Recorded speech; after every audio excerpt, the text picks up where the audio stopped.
Hi, I'm Jason Wieloch with Wieloch Goldstein real estate team at Compass here in Atlanta, and I'm here to talk about interest rates because it's on everybody's mind in 2024. If you're thinking about buying or selling a home, or even just curious about the real estate market, this video will be for you. Okay, so here's the update on interest rates because it's definitely on everybody's mind. 2 years ago, super low, 2.5%, 3%. Today, June of 2024, roughly 6.5% for a 30-year loan if you have perfect credit.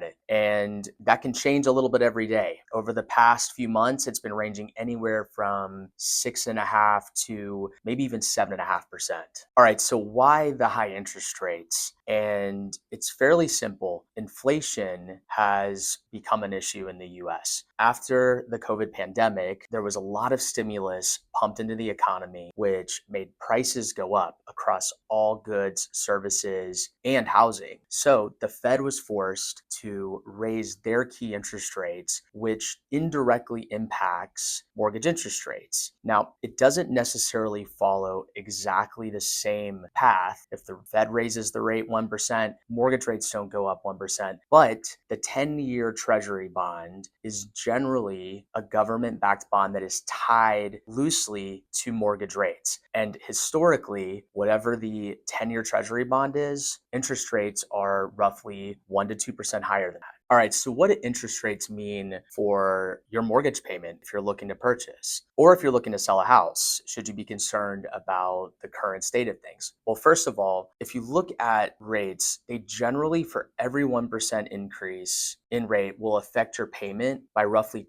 10% per month. So if rates go from, say, 4 to 5%, expect about a 10% increase there. So from 3% or so 2 to 3 years ago to 2024, if you're talking about a 3 or 4% increase in rates, you're looking at potentially a 30 to 40% increase in payment over that time. And that sounds kind of scary, but we'll put some context around that in a few minutes. On the selling side, if you're concerned that maybe this is going to hurt me in moving my property, maybe I won't get any offers, maybe affordability is a factor. The good news is that because inventory is low, there is a bit of resistance there, and many buyers are still coming into the market and willing to pay a premium for the right house. All right, so one question we get a lot is, are there some sort of specific loan programs or incentives out there that could help in a higher interest rate environment? Well, the short answer is there's usually not a magic pill between mortgage companies. If you go to mortgage lender A and they're quoting you 6.5%, you generally aren't going to go to mortgage lender B and have a 1% difference in rate. And the thing you want to pay attention to there is, what's the cost of that rate? So a lot of times lenders will create a quote for you that looks really attractive because of that interest rate at the top, but there may be underlying cost to that. So that's something to pay attention to and not be overly influenced by how much one could pay here or there. However, one of the ways that we're trying to help buyers temporarily is they have what's called a 2-1 buy down. And this is where a seller of a property can actually contribute towards lowering the interest rate on your mortgage. And the 2-1 is really just that. The first year, if the seller helps buy that rate down, your interest rate will be 2% less than what the current par rate is. And then in year 2, it'll be 1% less. And then in the third year, it'll go to whatever the original rate was at the time.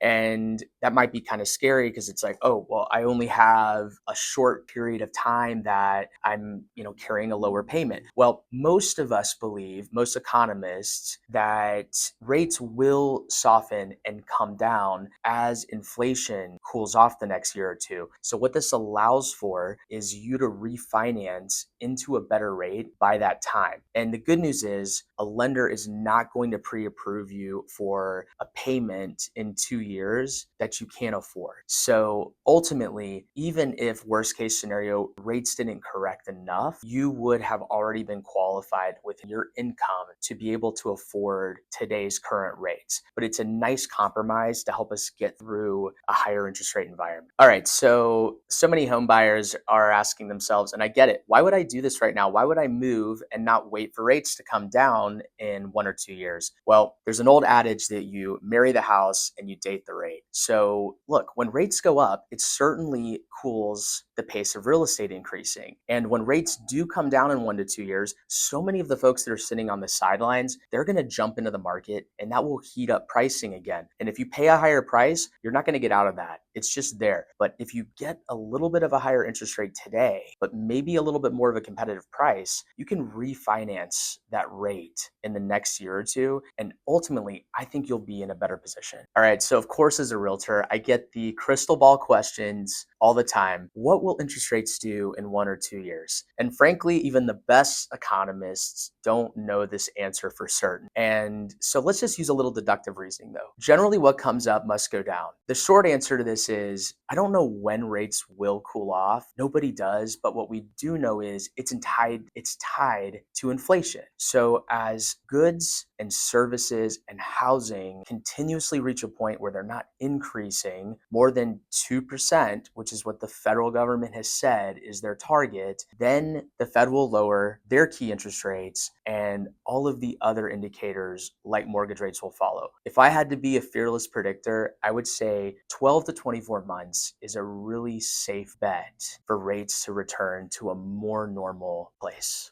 All right, another crystal ball, famous realtor question. When should I refinance my mortgage? Well, I look at mortgage rates as kind of like going to Vegas, right? You are playing roulette a little bit. You don't know exactly when something's going to hit. And ultimately, there is a rule of thumb though. If you're not saving at least a percentage point plus or minus on your mortgage, generally my partners in the mortgage industry have told me it's not worth it. But an even better way to look at it is how long will it take me to pay for that refinance, because there's costs associated. So they can help tell you, all right, this will take you 12 months, 18 months, 24 months for this to pay for itself. So usually the longer you're going to be in a property, the more likely it is you're going to refinance, right? Because in the short term, you don't want to pay $10,000 or whatever it is and then sell your house. So what's the rule of thumb? That's approximate, but ultimately you'll want to talk to a mortgage lender. All right, so what would I advise buyers about interest rates and how to consider that within the context of making a purchase right now? Well, I would stay away from google.com because all of those things, all of those search engines, websites are going to give you just a myriad of opinions. My suggestion is it's free and easy to get with a good mortgage lender who wants to build a long-term relationship to help evaluate what would it look like in 2024 to buy a house, and what would it take me out of pocket? What should I afford versus what can I afford? And doing that is so easy, and it's the only way to really know what your options are. And we suggest this in any interest rate environment. So whether it's 3%, 6%, 7%, always start there, and then we can help you based on what we think the best decision is.